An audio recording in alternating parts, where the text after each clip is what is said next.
प्यारे विद्यार्थियों, नमस्कार। आशा करती हूँ कि आप सभी स्वस्थ होंगे और पढ़ाई के प्रति भी आपका उत्साह कायम होगा।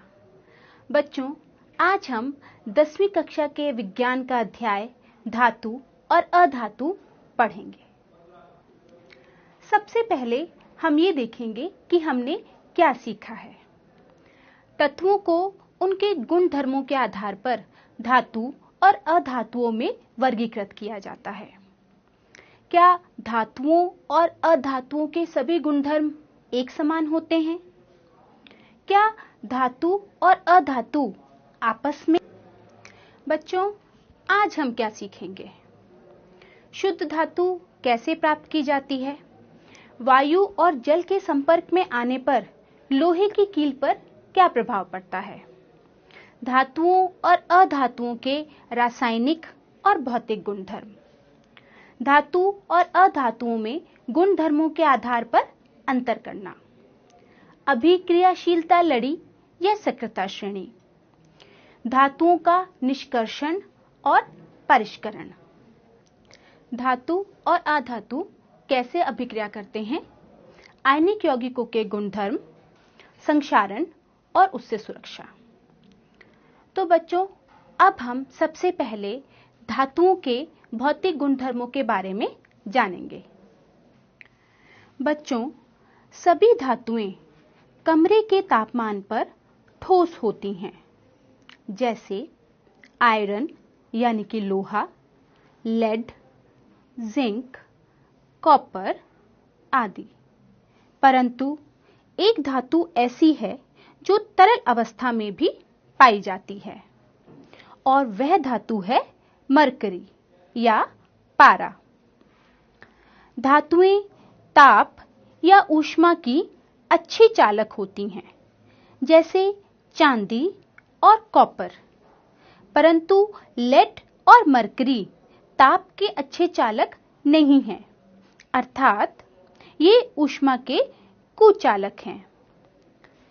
धातुएं विद्युत की भी अच्छी चालक हैं, इसीलिए इनका उपयोग बिजली की तारों को बनाने के लिए किया जाता है, जैसे कि कॉपर और एल्यूमीनियम की तारें। पर इन तारों पर पीवीसी यानी कि पॉलीवाइनिल क्लोराइड या रबड़ की परत चढ़ी होती है, ताकि इन्हें हाथ लगाने पर हमें बिजली का झटका ना लगे। धातुओं को पीटकर पतली चादरों में बदला जा सकता है। धातुओं का यह गुण आघात वर्ध्यता या मेलेबिलिटी कहलाता है। सोना और चांदी सबसे अधिक आघात वर्ध्य धातु हैं। धातुओं को खींचकर इनसे पतली तारें भी बनाई जाती हैं। धातुओं के इस गुण को तन्यता या डक्टिलिटी भी कहते हैं। सोना सबसे अधिक तन्य धातु है। बच्चों, धातुएं कठोर होती हैं, जैसे लोहा या आयरन, कॉपर, एल्यूमीनियम आदि। परंतु कुछ धातुएं जैसे सोडियम और पोटेशियम कठोर नहीं होती। इन्हें हम चाकू से भी काट सकते हैं। अतः प्रत्येक धातु की कठोरता अलग अलग होती है। बच्चों, आपने नया नया कोई भी धातु देखा होगा, जैसे कि लोहा या सोना, चांदी, कॉपर, एल्यूमीनियम। इनकी सतहें चमकीली होती हैं। धातुओं का यह गुण धर्म है कि उनमें एक विशिष्ट धात्विक चमक होती है। जब धातु किसी ठोस सतह या ठोस वस्तु से टकराते हैं तो आवाज उत्पन्न होती है। इसीलिए धातुएं ध्वनिक या सोनोरस अर्थात ध्वनि उत्पन्न करने वाली कही जाती हैं। उदाहरण के लिए आपने अपने स्कूल की घंटी सुनी होगी या मंदिरों की घंटी। ये सब धातुओं से बनी होती हैं। धातुओं का गलनांक व क्वथनांक बहुत अधिक होता है। लोहे का गलनांक 1535 डिग्री सेल्सियस और क्वथनांक 2750 डिग्री सेल्सियस होता है। धातुओं का घनत्व भी ज्यादा होता है, इसी कारण यह भारी होती हैं। आयरन यानी लोहे का घनत्व 7.874 ग्राम पर सेंटीमीटर क्यूब होता है।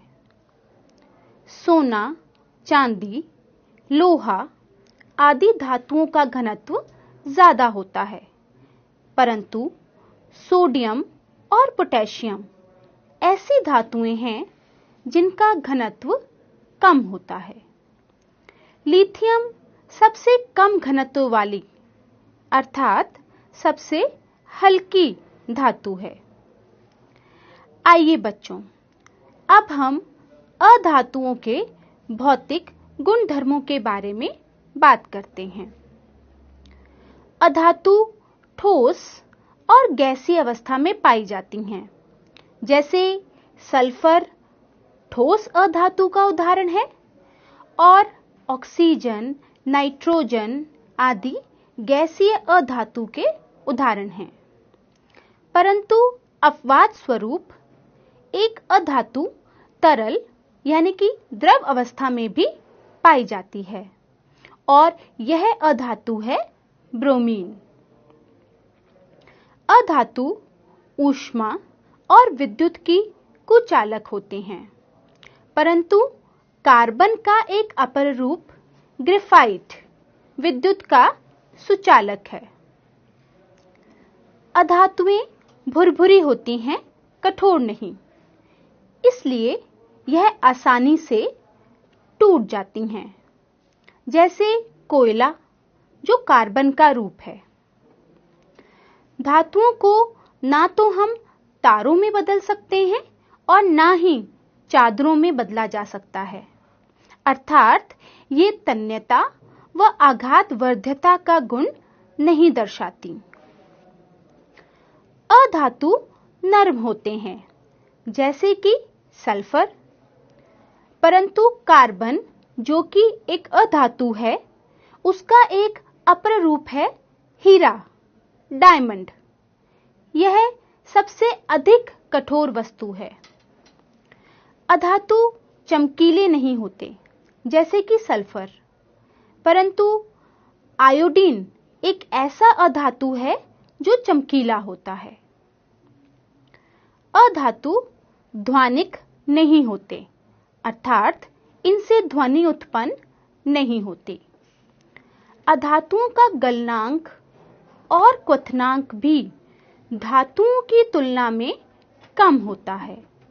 जैसे सल्फर का गलनांक 115.21 डिग्री सेल्सियस व क्वथनांक 444.6 डिग्री सेल्सियस है, परंतु एक अधातु डायमंड यानी कि हीरा जो कार्बन का अपर रूप है, इसका गलनांक 3547 डिग्री सेल्सियस और क्वथनांक 4827 डिग्री सेल्सियस होता है।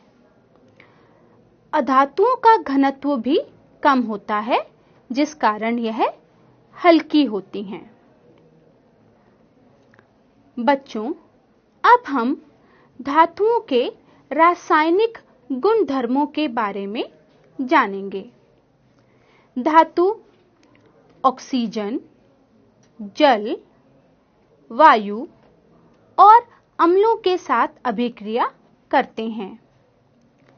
जब लोहा वायुमंडलीय ऑक्सीजन व नमी के संपर्क में रहता है तो उस पर जंग लग जाता है, अर्थात वह अपने ऑक्साइड में बदल जाता है।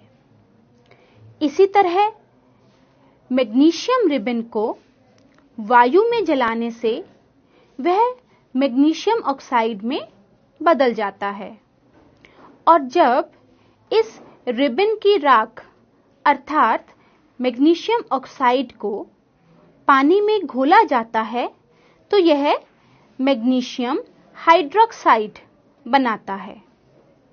यह इस प्रकार बनता है, मैग्नीशियम यानी कि Mg प्लस ऑक्सीजन O2, इससे बन रहा है magnesium oxide MgO।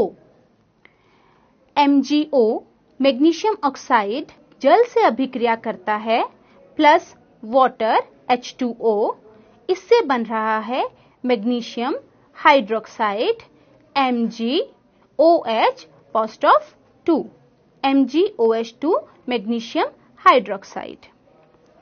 Magnesium hydroxide की प्रकृति अम्लीय है या क्षारीय, इसका पता लगाने के लिए लिटमस पेपर से टेस्ट किया जाता है। यहाँ लाल लिटमस इसकी उपस्थिति में नीला हो जाता है। इस अभिक्रिया से यह सिद्ध होता है कि धातुएं अभिक्रिया करके क्षारीय ऑक्साइड बनाती हैं। चलिए अब धातुओं की जल के साथ अभिक्रिया देखते हैं। धातु जब जल के साथ क्रिया करती हैं तो भी क्षारीय ऑक्साइड बनते हैं और ऊष्मा भी बाहर निकलती है। आइए बच्चों, एक क्रियाकलाप करें और इसे जानें। एक 250 मिलीलीटर का बीकर लीजिए, इसे आधा जल से भरें। अब सावधानी से एक छोटा सोडियम का टुकड़ा काटें और इस सोडियम धातु के टुकड़े को फिल्टर पेपर की सहायता से सुखा लें। अब इसे रुई के एक छोटे टुकड़े में लपेटकर पानी से भरे बीकर में डाल दें। बच्चों, क्या आप देख रहे हैं कि सोडियम जल के साथ तेजी से अभिक्रिया करता है और इस टुकड़े को आग लग जाती है। अब इस बीकर को हाथ लगाकर देखें। आप देखेंगे कि जल वाला बीकर गर्म महसूस होता है। इस विलयन का लिटमस टेस्ट करने पर भी हम यह देखते हैं कि लाल लिटमस पत्र नीला हो रहा है। लाल लिटमस पेपर का नीला होना फिर से इसके क्षारीय स्वभाव को दर्शाता है। अतः धातु जल से अभिक्रिया करके क्षारीय ऑक्साइड देते हैं। बच्चों, आपने देखा कि सोडियम कितनी तेजी से अभिक्रिया करता है। इसी कारण इसे मिट्टी के तेल में रखा जाता है।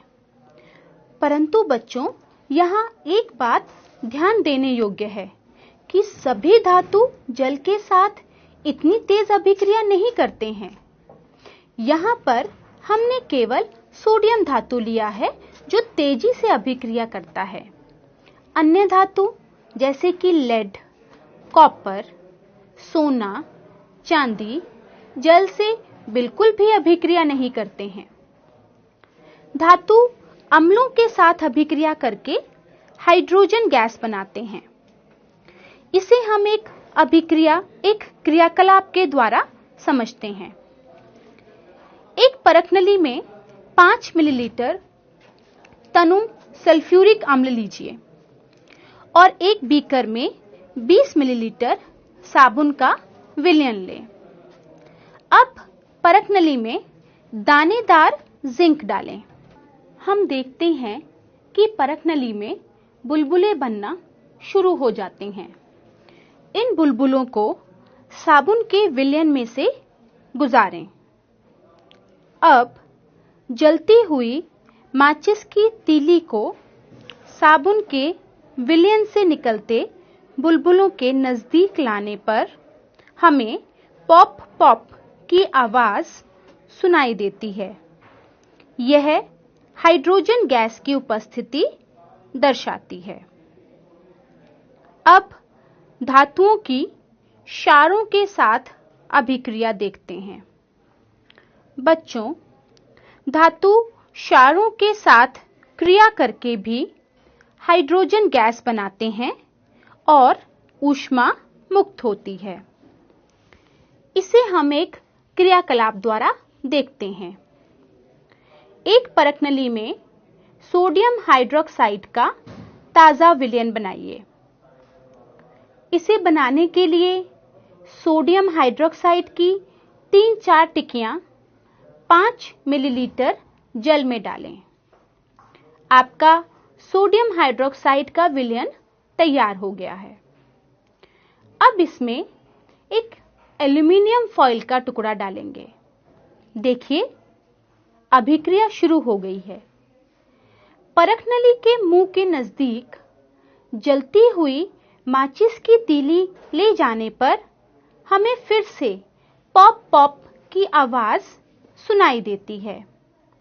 इसका अर्थ ये हुआ कि यह पॉपिंग साउंड या पॉप पॉप की आवाज हाइड्रोजन गैस की उपस्थिति के कारण है, क्योंकि हाइड्रोजन गैस ही माचिस की जलती तीली के साथ पॉप की आवाज उत्पन्न करती है।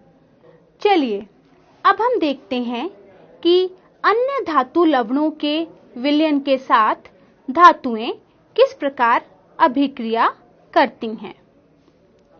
इसके लिए हम एक क्रियाकलाप करते हैं। कॉपर की एक साफ तार और लोहे की एक कील लीजिए।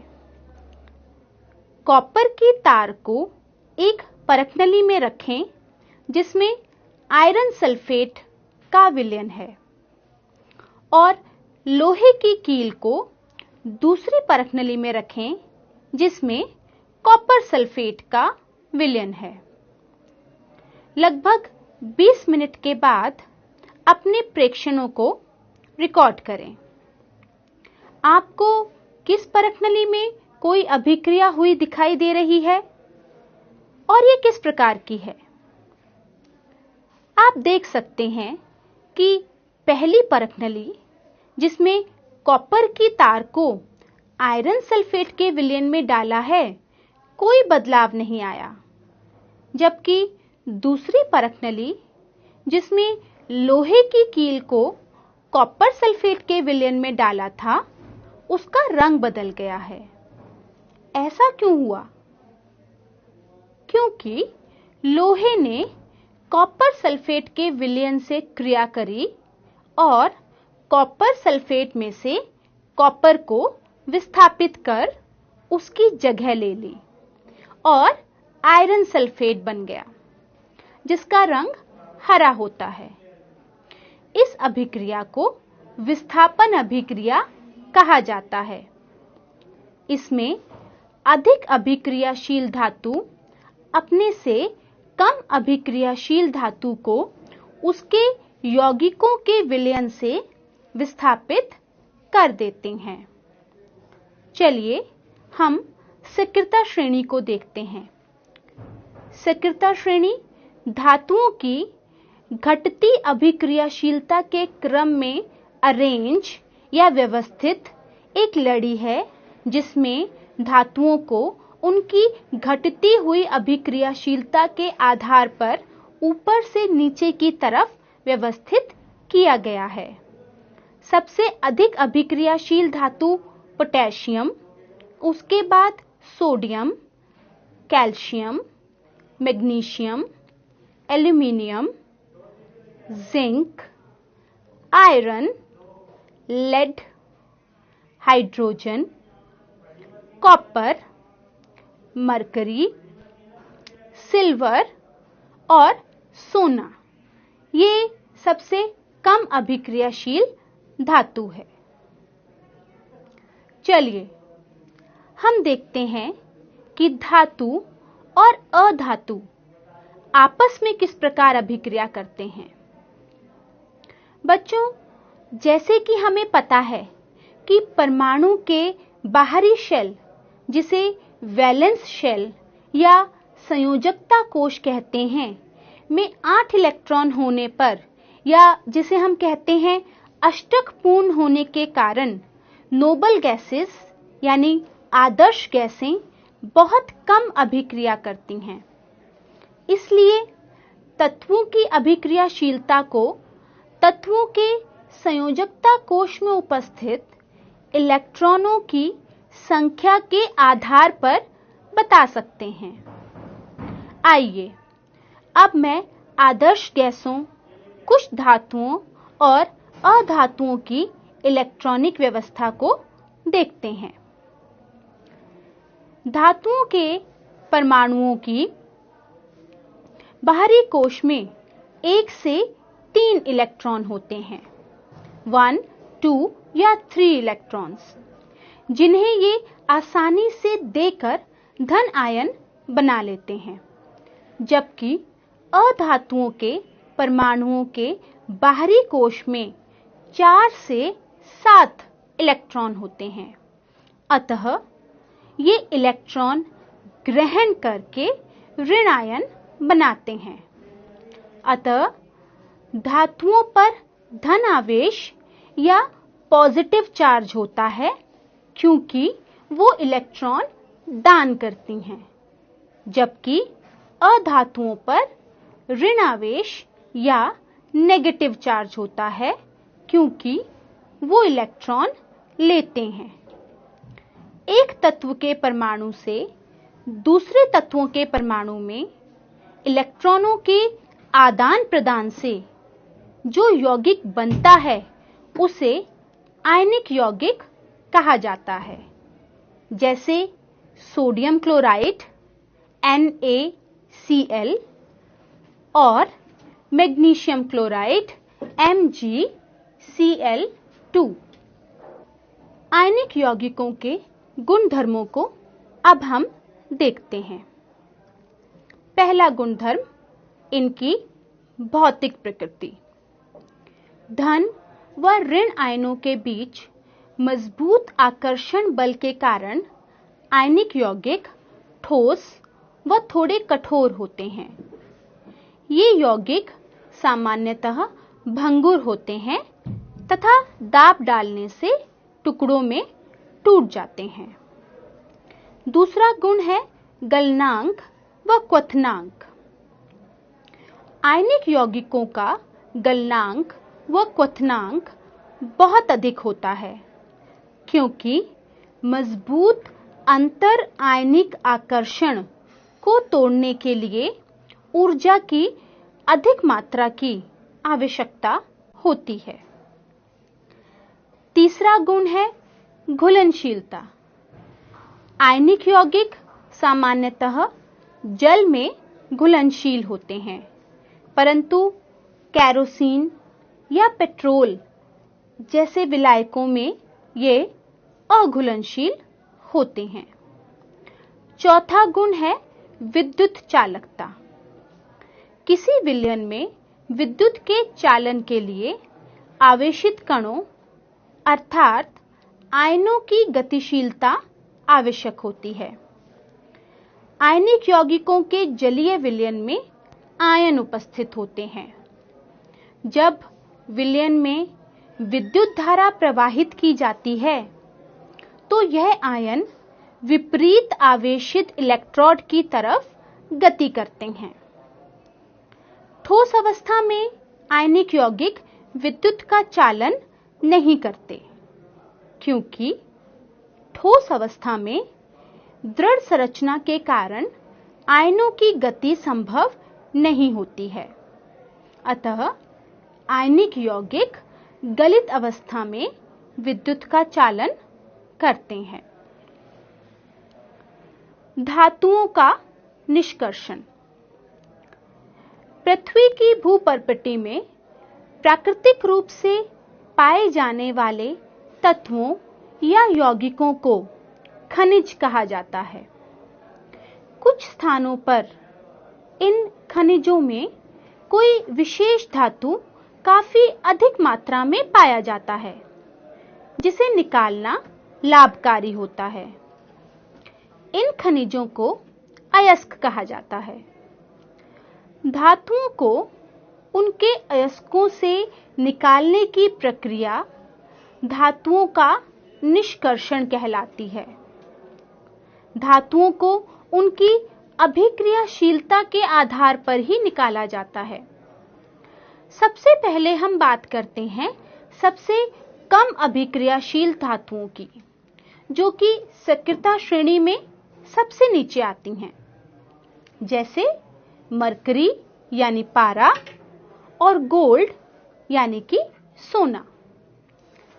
इन धातुओं के ऑक्साइड्स को केवल गर्म करने से ही धातुओं को प्राप्त किया जा सकता है।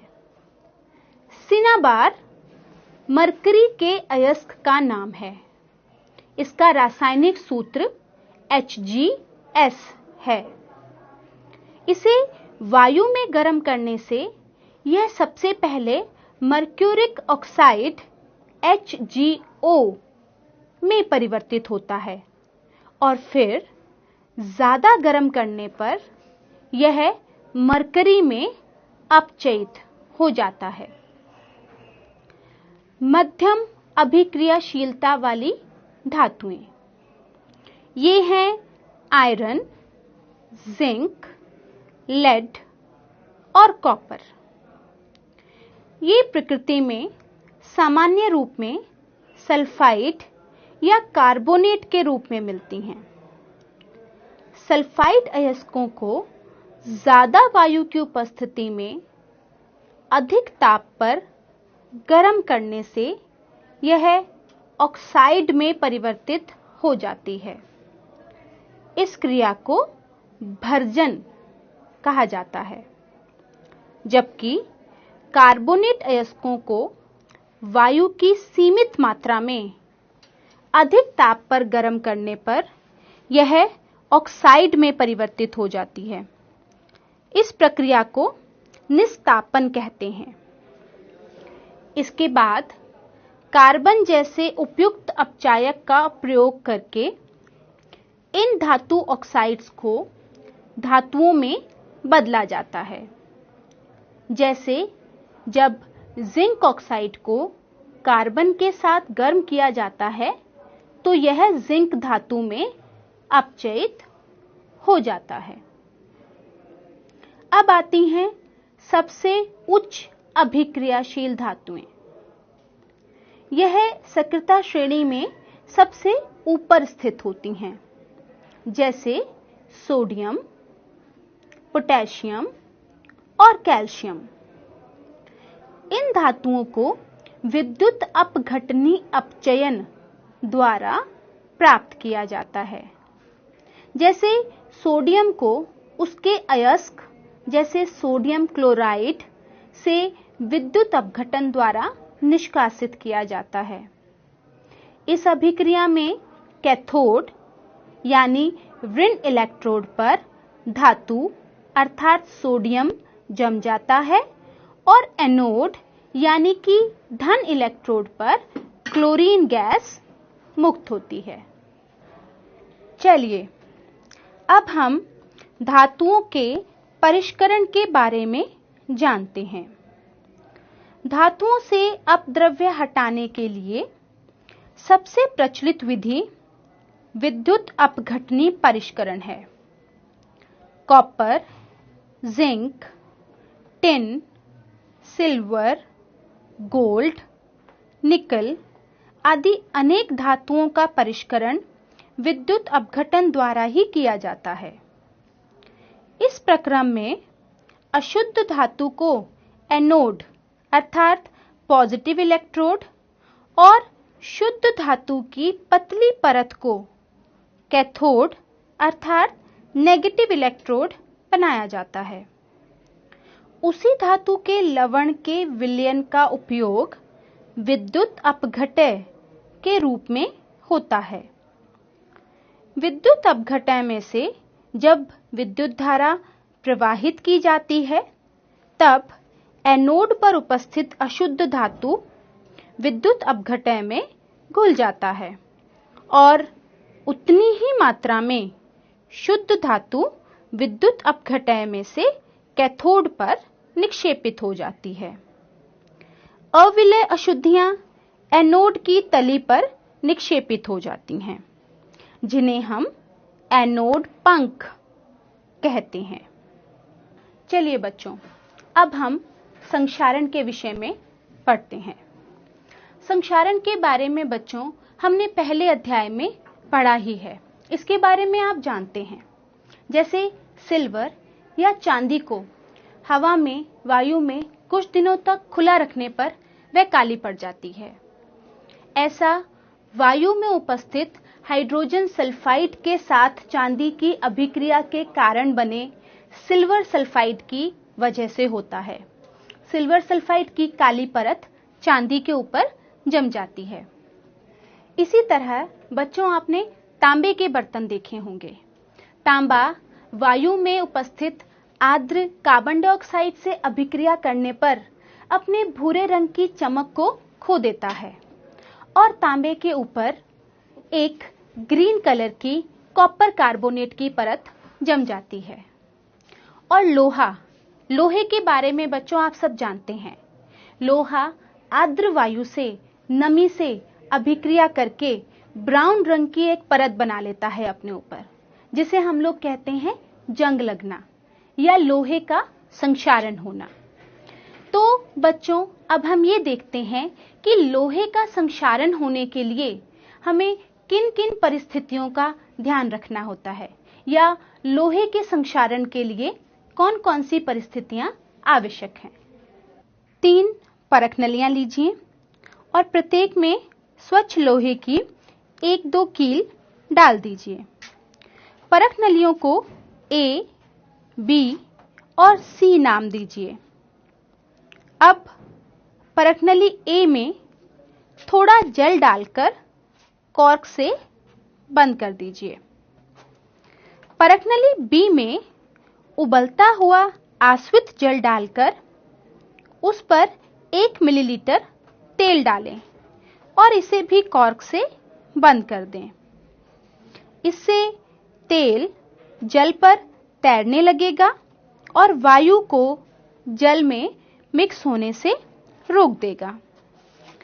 परख नली C में थोड़ा निर्जल कैल्शियम क्लोराइड डालकर उसे कॉर्क से बंद कर दें। बच्चों, यहाँ निर्जल कैल्शियम क्लोराइड वायु की नमी को सोख लेगा। इन परख नलियों को कुछ दिन छोड़ने के बाद इनका प्रेक्षण कीजिए। बच्चों, कुछ दिन बाद आप देखेंगे कि परख नली A में रखी लोहे की कीलों पर जंग लग गया है, परंतु परख नली B और C में रखी लोहे की कीलों पर जंग नहीं लगा है। ऐसा क्यों हुआ? सोचिए। हाँ, देखिए बच्चों, परख नली A की कीलें वायु और जल दोनों के ही संपर्क में थी, क्योंकि ये आधी जल में डूबी थी, जबकि परख नली B की कील केवल जल के संपर्क में थी और परख नली C की कील शुष्क वायु के संपर्क में थी। अतः इस क्रियाकलाप से हमें ये पता चल रहा है कि लोहे पर जंग नमी और वायु दोनों की उपस्थिति के होने पर लगता है। संक्षारण से सुरक्षा विभिन्न तरीकों जैसे पेंट करके, तेल लगाकर, ग्रीस लगाकर, यशद लेपन द्वारा, क्रोमियम लेपन द्वारा, एनोडीकरण करके या मिश्र धातु बनाकर लोहे को जंग लगने से बचाया जा सकता है। 2 या 2 से अधिक धातुओं के समांगी मिश्रण को हम मिश्र धातु कहते हैं। यदि किसी मिश्र धातु के अवयवों में कोई एक धातु पारा या मरकरी है, तो इस धातु को या इस मिश्रण को हम पारद धातु मिश्रण या अमलगम कहते हैं। बच्चों, शुद्ध सोना 24 कैरेट का होता है और काफी नरम होता है, इसलिए यह गहने बनाने के लिए उपयुक्त नहीं होता। अतः इसे कठोर बनाने के लिए इसमें चांदी या तांबा मिलाया जाता है। जैसे 22 कैरेट सोने में लगभग 22 भाग शुद्ध सोना और 2 भाग चांदी मिश्रित या तांबा मिश्रित होती है। चलिए बच्चों, अब इस पाठ को दोहराते हैं। तत्वों का वर्गीकरण करना आवश्यक था, जिससे उनकी बड़ी संख्या का अध्ययन आसानी से हो सके। धातुएं कठोर, चमकीली, तन्य, आघातवर्ध्य, ध्वनिक तथा ऊष्मा व विद्युत की सुचालक होती हैं। धातुएं ऑक्सीजन के साथ संयुक्त होकर क्षारीय ऑक्साइड बनाती हैं। धातुओं की वह सूची जिसमें अभिक्रियाशीलता के आधार पर धातुओं को अवरोही क्रम में व्यवस्थित किया जाता है, सक्रियता श्रेणी कहलाती है। अधिक अभिक्रियाशील धातु अपने से कम अभिक्रियाशील धातु को उसके लवण के विलयन से विस्थापित कर देती है। अयस्कों से धातुओं का निष्कर्षण तथा उनका परिष्करण कर उन्हें उपयोगी बनाने के प्रक्रम को धातु कर्म कहते हैं। 2 या 2 से अधिक धातुओं या एक धातु व एक अधातु के समांगी मिश्रण को मिश्र धातु कहते हैं। लंबे समय तक आर्द्र वायु के संपर्क में रखने पर लोहे जैसे कुछ धातुओं की सतह संक्षारित हो जाती है। इस परिघटना को संक्षारण कहते हैं। अधातुओं के गुणधर्म धातुओं के गुणधर्मों के विपरीत होते हैं। बच्चों, अब मैं आपसे कुछ रिक्त स्थान पूछूंगी। पहला, धातु को पतले तार के रूप में खींचने या बदलने की क्षमता को क्या कहा जाता है? तन्यता। बिल्कुल सही। किस धातु को छोड़कर बाकी सभी धातुएं कमरे के तापमान पर ठोस होती हैं? सोचिए। जी हां, पारा या मरकरी। धातु प्लस ऑक्सीजन से क्या बनता है? धातु ऑक्साइड। सबसे अधिक अभिक्रियाशील धातु का नाम बताइए। बिल्कुल सही, पोटेशियम। लोहे को क्या लग जाता है? जंग। 2 या 2 से अधिक धातुओं के समांगी मिश्रण को क्या कहा जाता है? मिश्र धातु या अलॉय। बच्चों, इसी के साथ हमारा ये अध्याय धातु और अधातु समाप्त होता है। मैं आशा करती हूं कि आपको ये अच्छी तरह से समझ में आया होगा। बच्चों, अब पढ़ते रहिए, तंदुरुस्त रहिए और मुस्कुराते रहिए। धन्यवाद।